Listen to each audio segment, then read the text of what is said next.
Hey gamers, so we recently had a surprise Nintendo Direct for the Switch 1 a few days ago by the time you watch this video. And honestly, it kind of wasn't good, the Direct. I was expecting more, and no, I wasn't expecting like a new Zelda or new Mario. I think I fully expect like something like that to be in the Switch 2 Direct that's happening in like a few days by the time you see this again. But I was still expecting something. Now, I did a short talking about some of the ideas I had of what could have been announced in this event. I didn't do a full-on big predictions video because it was like announced really early. As soon as they announced it, they said it was coming out the next day. Usually they announce these like a few days in advance. So yeah, I didn't really have time to do a big predictions video. But even still, I did something, and I was expecting some stuff, major. And that's not to say there were no good announcements in this Direct. Now we're going to be going over every single announcement that was revealed here. We're going to be using a Nintendo Life article that just came out like 14 minutes ago. So yeah, this is Nintendo Direct March 2025. Every announcement, game reveal, trailer. Let's start off with chronological order with what they showed off first, which was Dragon Quest 1 and 2 HD 2D remake coming out in 2025. I mean, it looks more like Dragon Quest 3 HD or 2D remake. It is interesting that they are putting both games together, but we didn't really see that much more about it. We didn't see a concrete release date, and that's the problem with a lot of the games here. We either did see a lot of release dates, or if we did, they're like way later on in the year, which is so weird. But then we got No Sleep for Kamadata from AI, the Solemn Files. I don't know how you say that. It's a game by Spike Chunsoft or whatever. The people that make Danganronpa, I believe. And it did kind of remind me of Danganronpa. Apparently it's a series, but I never heard of it, so yeah, July 25th. Then we got Royal Remastered The Mystery of the Soulless Army. This is actually a Shin Megami Tensei game. I think it's a spin-off. I don't think it's a mainline SMT game, but it's still part of the series, just like how Persona is part of the SMT series, but they dropped the SMT part of the title, which is very confusing. I don't know why, but it looked kind of cool. It's another Atlas game, and I like Atlas stuff, but yeah, it's weird that they changed the title. I don't know what's that about. Then we got more stuff on Shadow Labyrinth, which is the Pac-Man, not Pac-Man game, which looks cool.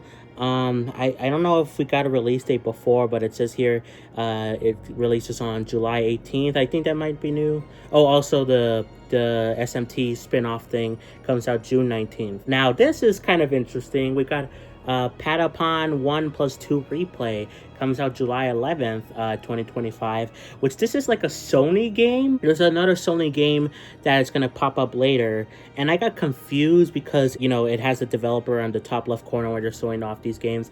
It said it was Bandai Namco, which got me confused because I'm like, isn't that a Sony thing? Isn't that like in the PS Plus Premium? Like I know there's like representation in Astrobot, which has third-party stuff, but it's a lot focused on the major series that were important for Sony. So there's that, so I got confused, but apparently Bandai is like handling the stuff while Sony kind of just lets out the properties, so it's not directly Sony, but it is, which is interesting. It's cool to see Sony branch out from just their console and also from PC to the Switch. I think they're starting to realize what Xbox realizes, that the Switch is not really competing with them. They're doing their own separate thing. So yeah, it's cool. Next up, we got Story of Seasons Grand Bazaar, which I think this is a DS game that's gonna remade and comes out the 27th of August. I don't have much to say about it besides I like how the cows look. Every time a new Story of Seasons game comes out, I like how the cows look. They look cute. Next up, we got Metroid Prime 4 Beyond, which still hasn't got a release date, which is so annoying.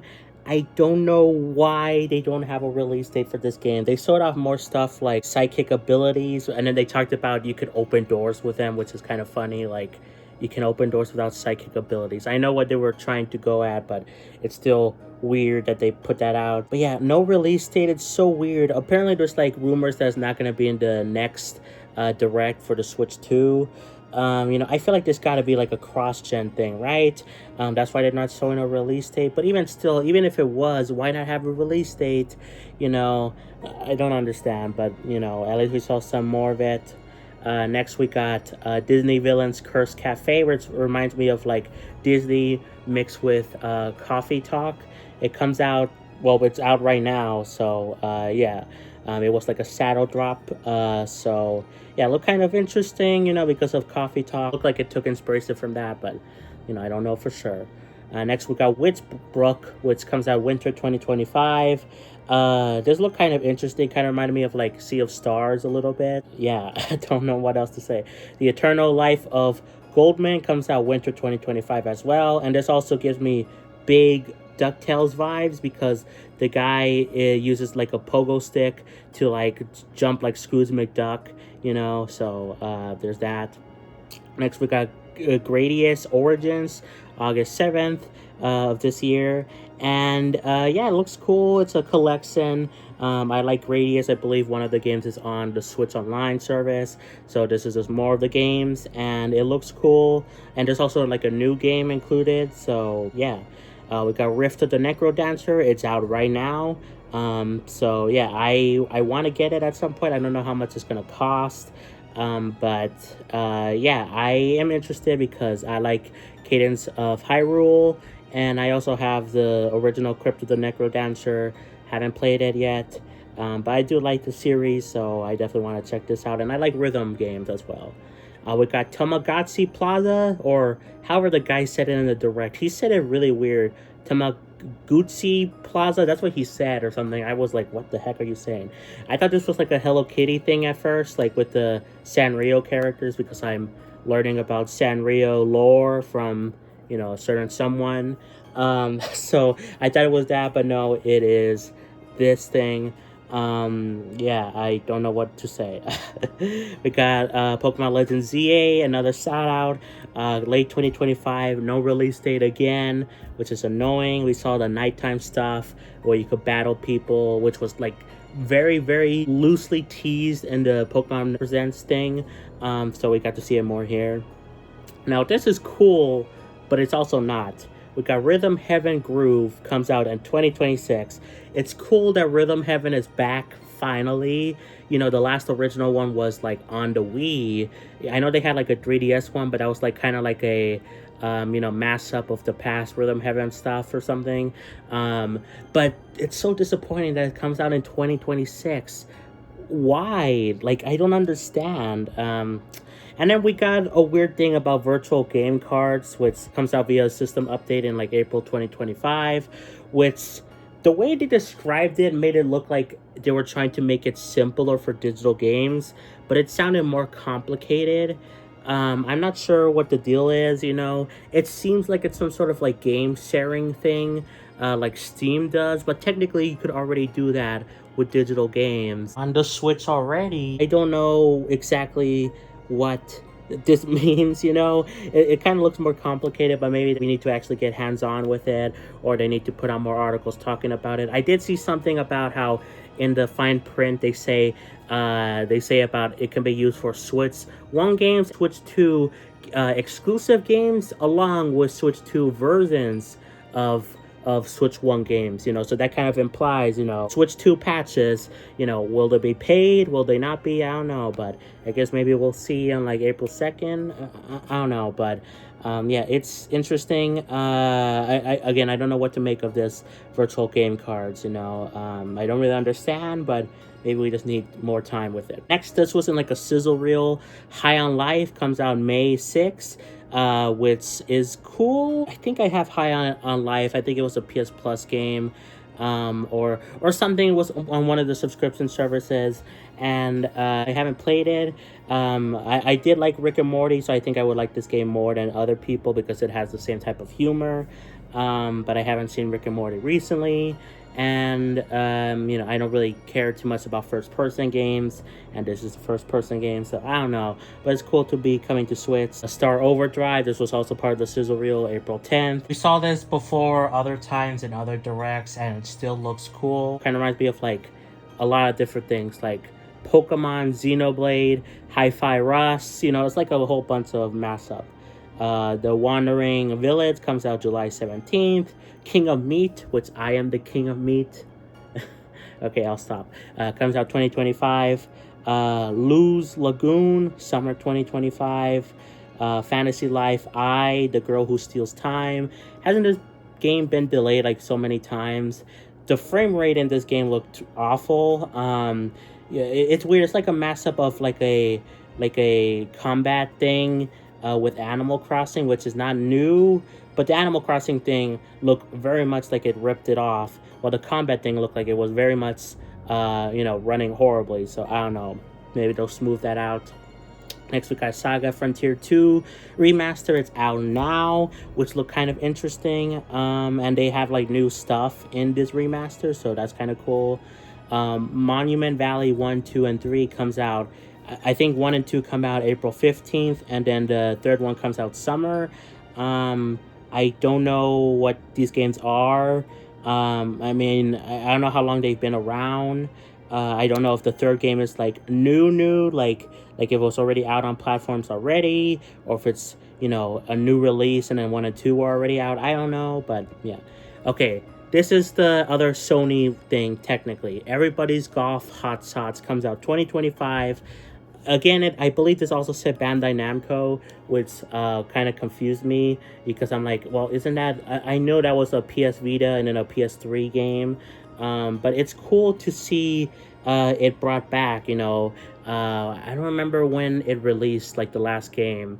Again, PS Vita, PS3. I know it was, like, towards the end of the life of it and the beginning of the life of the PS4, which that started in like 10 years ago or something, so time moves by so fast. But it's cool to see it make a return and see more Sony stuff, make a return as well. They're tapping into those IPs, technically they're letting them out to other people to do it, but, it's still technically their IP.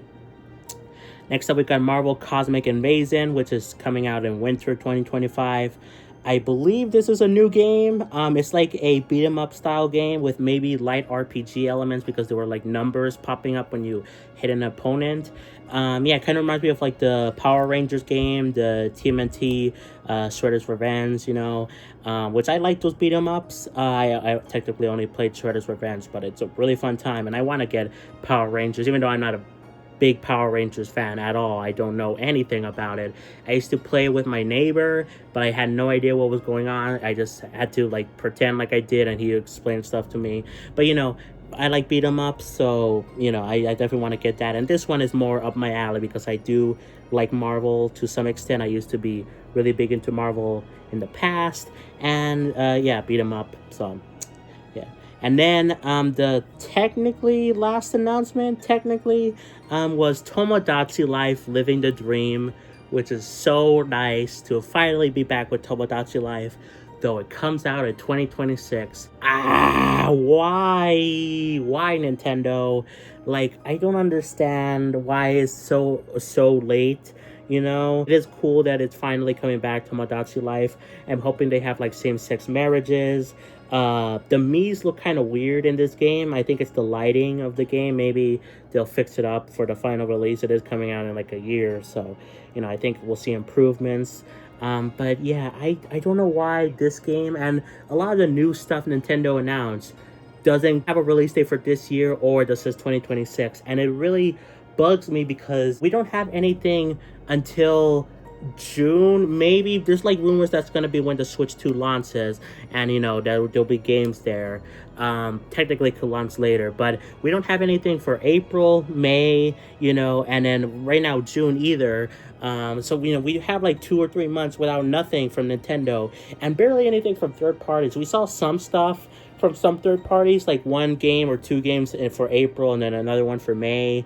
But it's so weird. Like, why? I don't understand why not have something there, like a port, like why was there no Twilight Princess, Wind Waker, you know, ports, Metroid Prime 2 or 3, you know, Kirby, there's no new Kirby thing again. Maybe we'll see it for the Switch 2 event, but still, I was like expecting like, you know, Kirby something, you know, there's like rumors of Planet Robobot. It's all of these, you know, I mentioned for my predictions and that short, you know, I was fully expecting at least some of them and we got none of them. You know, I just wanted something to fill in the gap between now and the Switch 2 release date, which might be happening June, though we don't know for sure.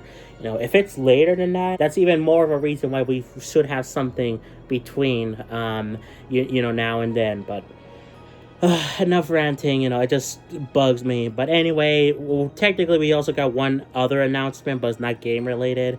That being a new app from Nintendo called Nintendo Today. It's out now. I downloaded it and it looks kind of interesting, I guess.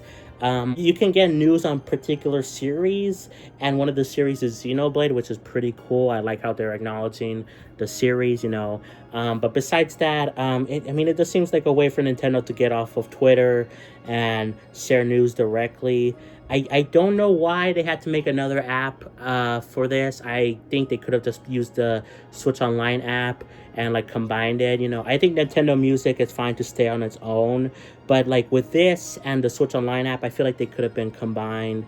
But, you know, maybe that's just me. And like Nintendo has other apps too. They have the parental controls thing, you know, the mobile stuff. Like, it's so weird. I think a lot of them could be merged together, but whatever, you know. And that's it for all the announcements for this Direct, you know. And yeah, it was, I don't know how to feel about it. Going back to the Nintendo Today thing, they brought on Miyamoto, and I was like, is he going to talk about Mario Movie 2, or is he going to retire or something? Nope, it was just this. So that was weird. Anyway, going back to what I was originally saying, yeah, this Direct was fine, I guess. I don't know. I think when I did the reaction live stream for it, I said like 7 or 6 out of 10. Honestly, I think I'm gonna say 6. Like, it's not bad. It's not bad, but I don't think it's good because like we didn't get a lot of solid release dates, and the ones we did are like way later in the year or till next year. Like, why not have something for now, for May, you know, or June or April? Like why not have something? It's so weird to me that they don't. But, you know, there were some cool surprises, of course. Rhythm Heaven, you know, the Sony properties coming back, Tomodachi Life. Like, those are pretty big stuff, and I'm happy they're returning. But at the same time, you know, why aren't they sooner? I don't know. Let me know what you think of this Direct in the comments. Do you think I'm completely off base, that this was the best Direct ever, you know, or I should have lowered my expectations? You know, I get that because, again, a week for me recording this is the Switch 2 event, but at the same time, why have this so close to it? Like, I don't know, but, you know, let me know what you think in the comments. But yeah, if you enjoyed the video, be sure to like, subscribe, play some Xenoblade, and I'll catch you all next time for more. Peace. Bye, everyone.